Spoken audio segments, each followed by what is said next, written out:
Yep, that's what I want to do. There we go. All right, we'll get started in 3, 2, 1. Well, welcome to the Valley Hoops Insider podcast, part of the Valley Hoops Insider website. I'm Harry Schroeder, editor of the site, and that good-looking young man there on the screen with me is the brand new coach of the Evansville Purple Aces, David Ragland. And first of all, Coach, that's got to feel good. Just head coach of the Evansville Purple Aces, David Ragland. That's got to have a good sound to it. It's a really good feeling, just to hear those words, but great feeling to be coming home and a program that I grew up watching and watched a lot of success in the Roberts Stadium to now have an opportunity to run the program and get things where we would like to get them is very exciting. And I know it's coming home. You're from there, and you're from there in a lot of ways. What I mean is physically you're there, but your mom was on the school board in one of the local school districts. You were a star at Harrison High School. It's got to feel just surreal, like maybe perfect. Absolutely. I mean, it's honestly a situation in every aspect that you would want. And sometimes I pinch myself. I mean, it's been a crazy 48 hours or so, but it is. It's surreal. My family and I, especially my parents, have been ingrained in the community for 40 plus years. And everything that I know growing up is Evansville. It's every part of the city. Just walking the halls of Harrison High School and playing in the gyms of every other high school in the city is just fun to be able to come back and just reconnect with people, build, relationships with others, and just it again. And I said this before, it's bigger than me. It's about the student athletes, honestly, but just a community that I cherish and passionate about. Being able to bring some life and some excitement to the community of Evansville, especially the University of Evansville, is very exciting and humbling. Before we got started, I told you I talked to Greg Lansing. You coached there at Indiana State with Coach Lansing, and he said when we went to Evansville, he said we had better win because David's dad was going to be there and be in the locker room and check on us. So, what was that Absolutely. like to come home as an opposing coach? Absolutely. You know what? It was fun. The biggest issue was the amount of tickets that I could get. Friends and family. It's great to be loved by your loved ones. I think that's the ultimate respect you can get from anyone. Is and it's been calls and texts and just all kind of posts that I feel bad that I haven't been able to get back with people, because I love them just as much. They show the support and show the love that they have from me and my family. And, it's surreal, but it's the tickets are probably still going to be an issue. So hopefully we can get some season ticket holders. I may know someone that can help out with some tickets, but it was always fun coming back home and being able to. My dad passed away roughly 5 years ago, but being able to be at home and my mother being at all the games and close family, it's going to be different but fun and exciting. Tell me about the process. I know they use the search committee and there was a lot of connection going back and forth and they had all kinds of people apply, but tell me about the process from your side of it. Yeah, it turnkey ran the search and extremely professional. Reached out to me and asked about my interest and kind of the, I guess, roller coaster that I've been on here recently with a coaching change at Butler. Thad Mata, Barry Collier, they were phenomenal. I asked their blessing to be able to interview, and they were supportive. But once at first it was a Zoom interview, which I thought went extremely well. Then after the Zoom interview, there was in-person interviews. Came and just felt right. Again, it is home, but as you transition and grow and kind of mature, your view of things get different. And I've grown more of an appreciation for the city, more of an appreciation for the program, and more mature about how to be the leader of the program. So I was able to express that during the interview, and finally got a call, Monday or Tuesday, and before I know it, the world knew. Well, I saw the story pop up, and I was like, "Wow, that's exciting!" Here in St. Louis, I know some people that know you. We were like quietly in the background pulling for you to be the guy that get that job. You're just 41 years old, and just the 2 years at Butler, and I want to ask you about, a year and a couple months maybe at Butler, Right. but we've heard so much about the Butler way. Is that a thing? And what part of the Butler way do you bring with you to Evansville?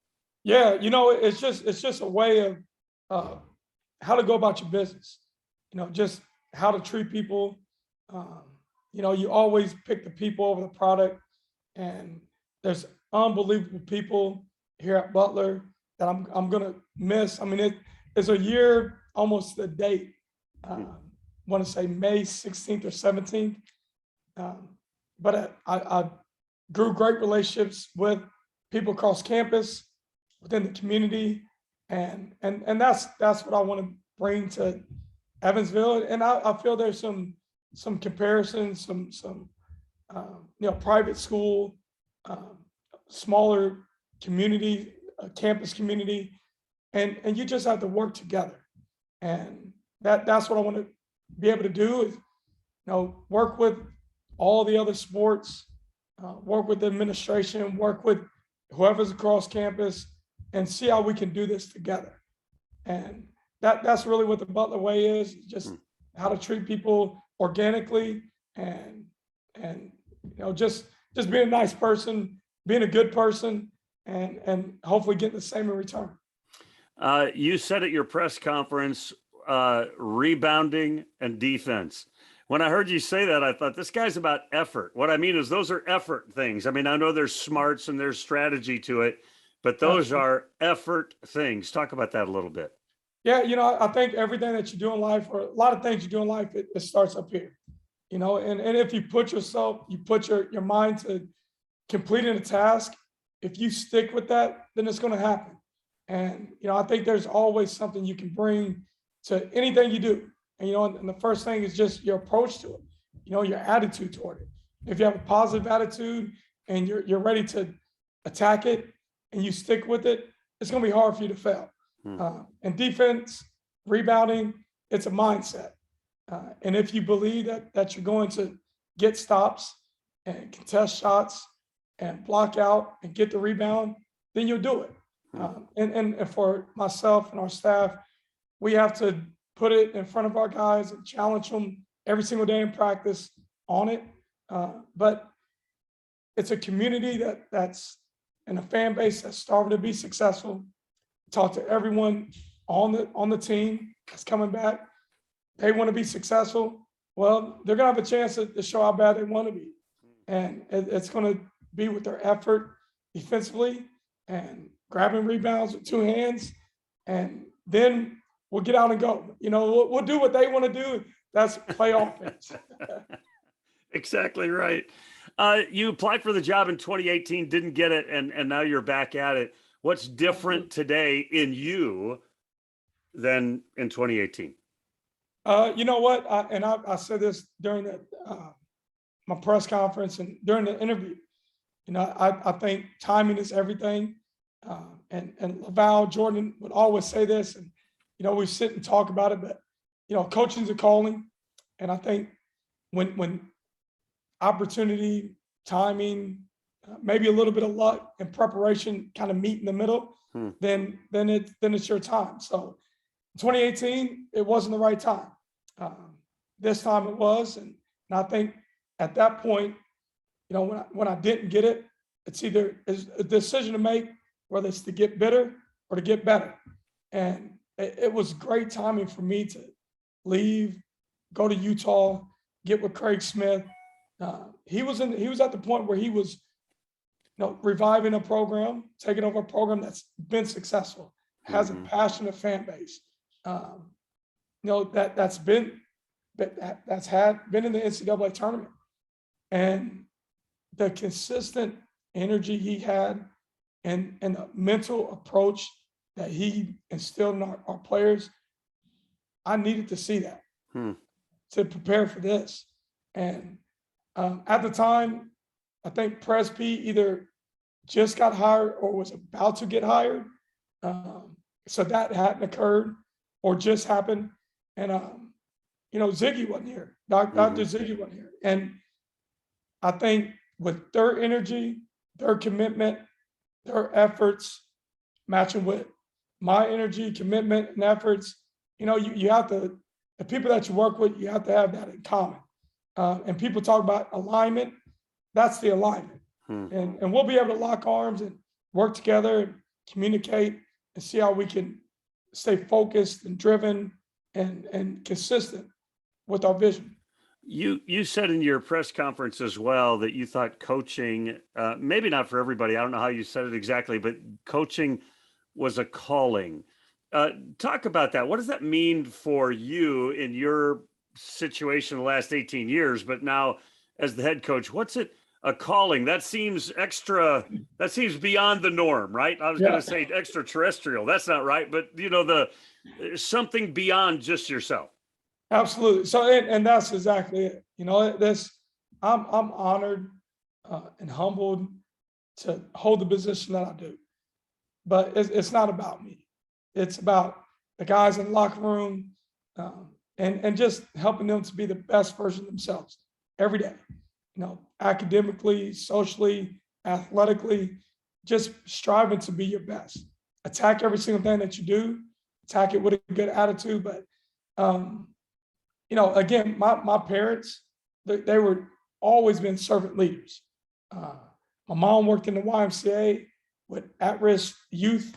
My dad worked, with the Boys and Girls Club. They both were youth leaders in our church. They were always giving of other people. And I think young people, they do as they see, not as they're told. So I saw that. And I never expected to be a coach. I'm one of these guys, I didn't know what I was going to do when I graduated college. Luckily, some mentors of mine, some old coaches of mine had a vision, saw something in me I didn't see myself, and I started coaching. And so my purpose of coaching is to help young men become better people, but we're doing it through something that they love, which is basketball. And I think you can use that tool for something bigger than what they're currently going through. And we'll teach them life lessons just through a sport that they love. So I'm going to play a little word association game with you. All right, here we go. Jake Odom. Winner, warrior. He was amazing, wasn't he? I mean, he just kind of showed up and did 18,000 different things for Indiana State. The craziest thing about him, we used to laugh about this. He would always be on a defensive team or defensive player of the year. I think he was one year in conference.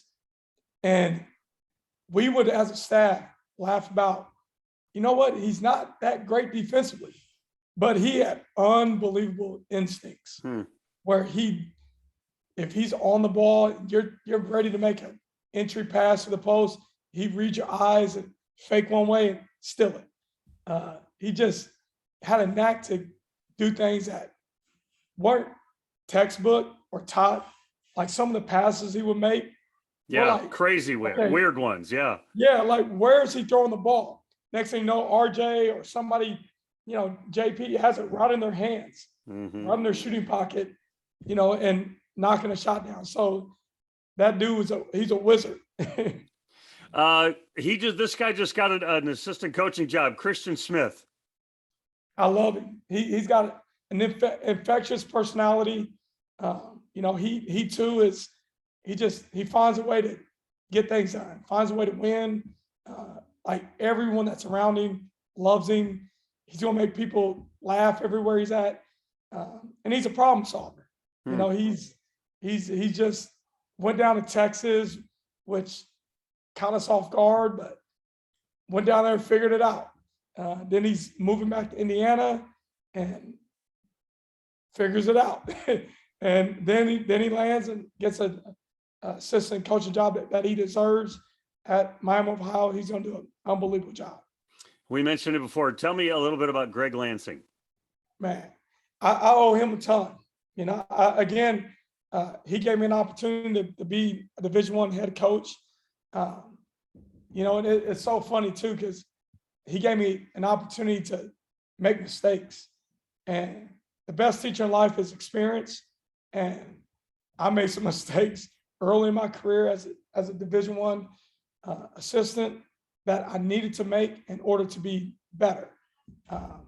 He stuck with me, encouraged me, pushed me.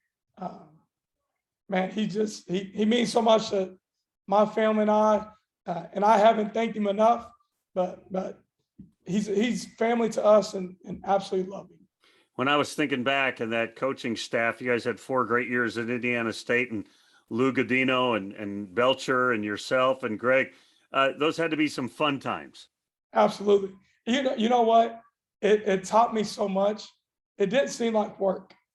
We won a lot of games, spent a lot of time together, and that's what you're going to do. Like, you travel together, you're in hotels together, you're practicing together. Like, there's no off season anymore. Mm-hmm. You want to be around people that you enjoy.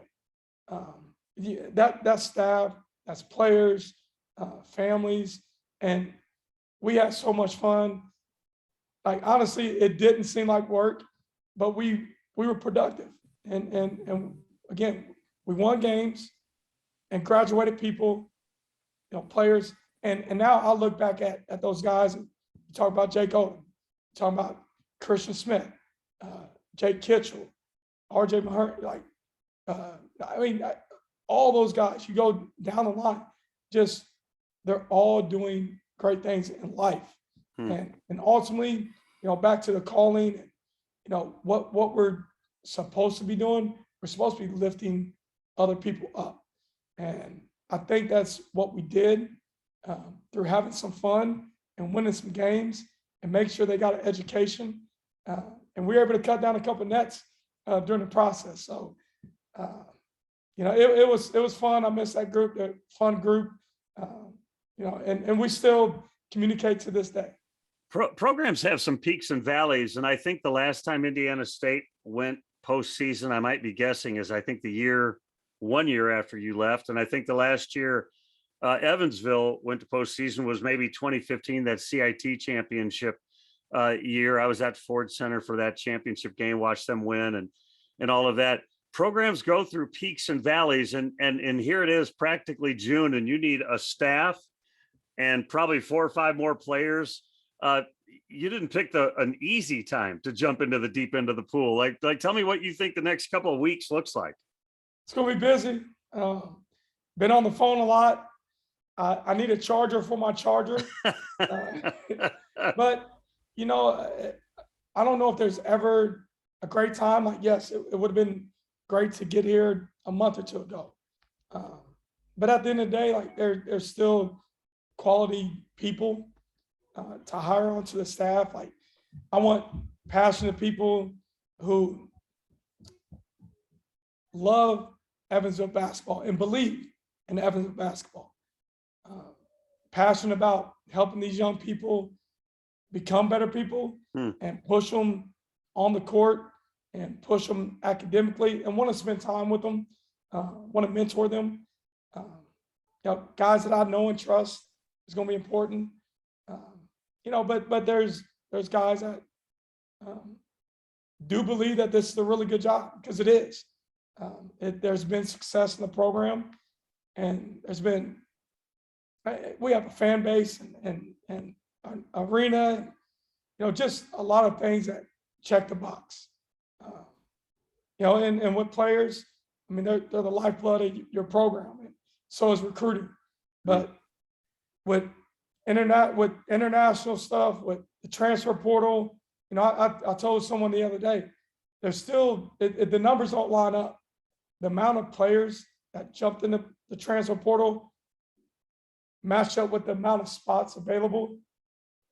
There's more players than there are spots. Oh, there always are. I think 25% or more last year that went in the portal ended up in junior college or Division II. They ended up out of Division I basketball. Absolutely. The grass isn't always greener, I suppose.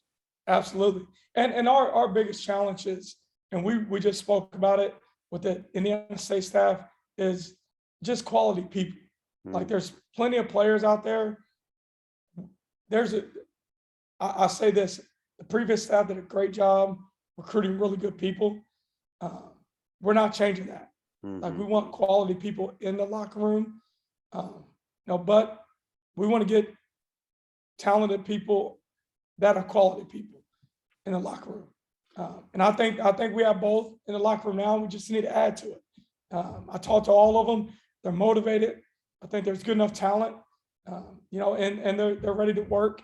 They'll be here for summer too to, get to it. But we got to add some pieces that are just as motivated, just as good at people, and just as talented. Because I'm a really nice guy, but I got no skill, coach. So this is not a recruiting call. Hey, when I think about what makes a head coach, right? There's those guys that are real tacticians. There are those guys that are great recruiters. There are those guys that are real relationship guys. Then there are some that are all of those things. And I quizzed Greg Lansing about you, and I threw all that stuff at him, and he said he's good at everything, but what he's great at is relationship. He loves well, leads well, serves well. Like he was, telling me how great you were at that arena and bragged about your family. I mean, you bring something there that people can, I don't know, admire and kind of grab onto. Yeah. And I think that at the end of the day, like, people hire people they like, and people, run through a brick wall for people that they believe in, like, trust. And at the end of the day, if you're a good person and your intentions are pure, I think good things come towards you. And I think that's the biggest part, is not, I've had all the coaches that I've been with, and different mentors, and, new coaches. It's been unbelievable, the amount of coaches in the league that have already reached out. I mean, we have a really good league, but I think a tight-knit league. And, the biggest or most consistent advice has been be yourself. And at the end of the day, like, that's who I am. I'm a passionate person, but I'm honest, and I'm just going to be, I'm be probably honest to a fault, and real to a fault. But yeah, I'm gonna treat people how I want to be treated, and I'm gonna treat everyone with respect, and just hope that I get the same return. You, in the 18 years, you've been a lot of places: junior college, small college, Division I, upper Division I, and no doubt you pick up a little piece of Craig Smith, or a little bit of Greg Lansing, or a little bit of Chris Jans, or whoever you have worked with over the years, and yet being yourself. I mean, do you ever find yourself, maybe when you were at Utah State, quoting Chris Jans, or when you're with Chris, quoting Matt Lockett, Laddick, I mean, or Yeah. I mean, do you hear those other voices once in a while? I do. I've taken a little bit from everyone, and I'm going to find a way to make it my own. I think the big thing is, I think that's what we all do. And it doesn't matter what field, what profession. The strong takes from the strong, and at the end of the day, like, iron sharpens iron, and if he can pull from other people who have been successful and that have done things the way that you would like to do them. I think you're supposed to. I joked about this recently that, people write books, 10 things, top CEOs do, and they can pick them from, Starbucks or Chick-fil-A or wherever. But all those qualities are the same. And even though I've been different places, and I'll take a little bit from Jans and Craig and, Laval and, so on and so forth. There's some similarities too that each place had. My mindset of defending and rebounding.